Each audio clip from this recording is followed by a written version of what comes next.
National Endowment for the Humanities is a longtime supporter and frequent partner of National History Day.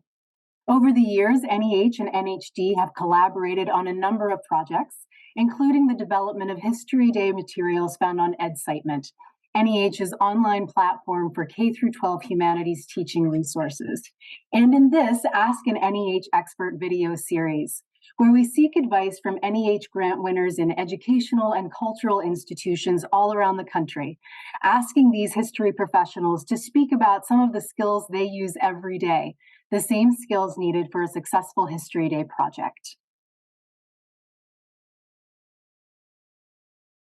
A variety of primary and secondary sources is really important in understanding a full history, and really gaining different perspectives that are different because of who is who is sharing them, but also maybe perspectives that are different over time. So, for example, something that happened in a moment is going to be different when looked back upon many years later. And so I think that's where secondary sources can really shed light on a primary source. And so we have a lot of documents and photographs and artwork from specific time period.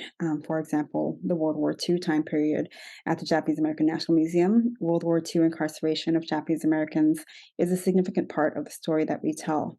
And so I think combining those perspectives over time from different people are really important to understanding a fuller picture of history. The primary source gives you the perspective from being on the ground, and looking at that multiplicity of perspectives is essential. It gives you some of the detail that otherwise you wouldn't know. And looking at secondary sources, looking at the years of work of people who deeply cared about potentially the same question or an adjacent question that you are researching, is also so important. The historians, the sociologists, the geographers, taking a look at what they concluded. They may have had opportunities to connect with some people that otherwise you might not. So, for example, let's say you wanted to take a look at uh, Native Americans, American Indians in World War One. You might start with a primary source photograph like this, but what you're going to find pretty quickly is that there were not as many primary sources captured around the Native American experience in World War One. And sometimes that becomes a little bit more difficult to track. So then being sure that you're taking a look at your secondary sources, look at a century of research that has been done, like going to 1914, 1918 online um, encyclopedia, allows you to take a look not only at the secondary sources on the indigenous experiences within the United States, but also of British dominions and the like. You might find that there's even a different type of question that you want to take a look at. So, when thinking about primary and secondary sources, one example that I wanted to share today is a very significant historical moment in American history, and that is the events of December 7th, 1941. It was a very scary day for Americans, and that included Americans of Japanese descent.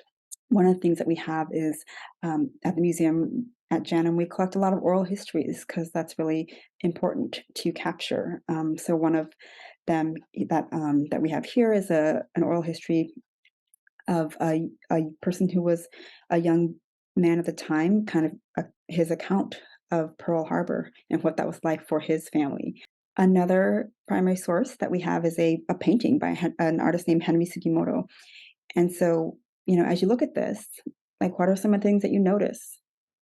What do you see? Are there signs of this family's identity? Are there signs of this family, what they're feeling at this moment on this day in history, as Americans who are also ethnically Japanese? Once you have a question and you have collected your information, say some images, we go back to that question about women and American women in pants in World War One. That you might have, say, a series of photographs that you have pulled together, or you have gone and you've listened to several different lectures that provide some more information, and you've gone to different encyclopedias and different well footnoted sources, and you've provided and you've gotten some understanding and some learning.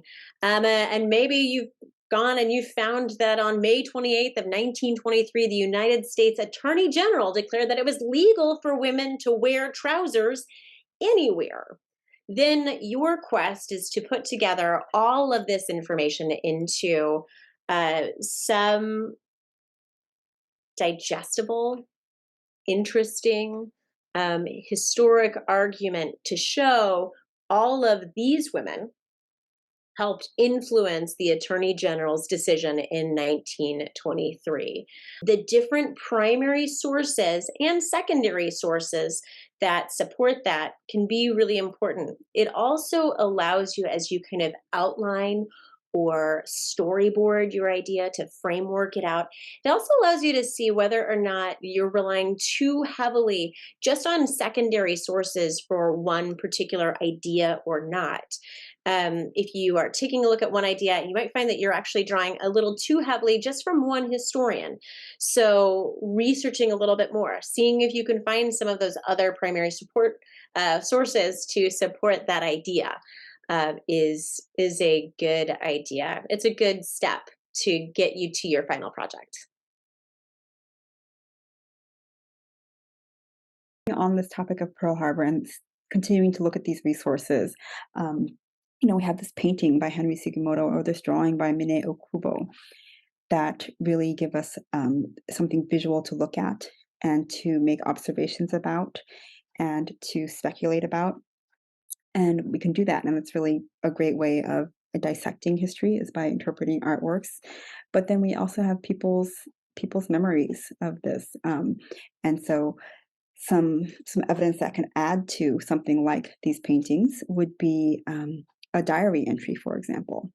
So, in our collection, we have a diary by a gentleman by the name of Gihachi Yamashita.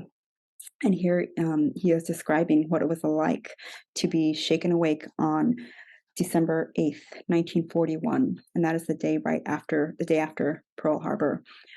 He was living in Los Angeles, and he was seen as kind of a leader in his community and was therefore seen as being kind of extra suspicious by the government, on the part of the government, despite the fact that he was just a father who was living with his family in Los Angeles. He was awakened from from sleeping on December 8th and taken away from his family, and that led to a very prolonged separation from his wife and two daughters.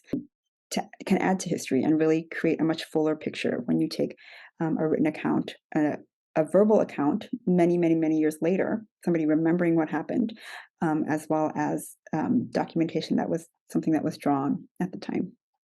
Don't neglect letters, even when those letters might be written in cursive.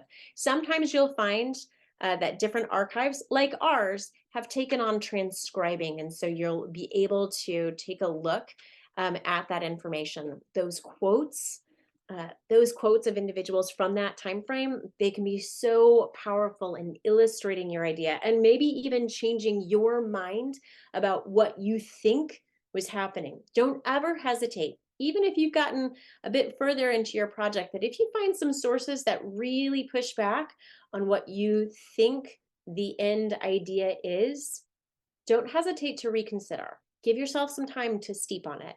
It is an important part of the process.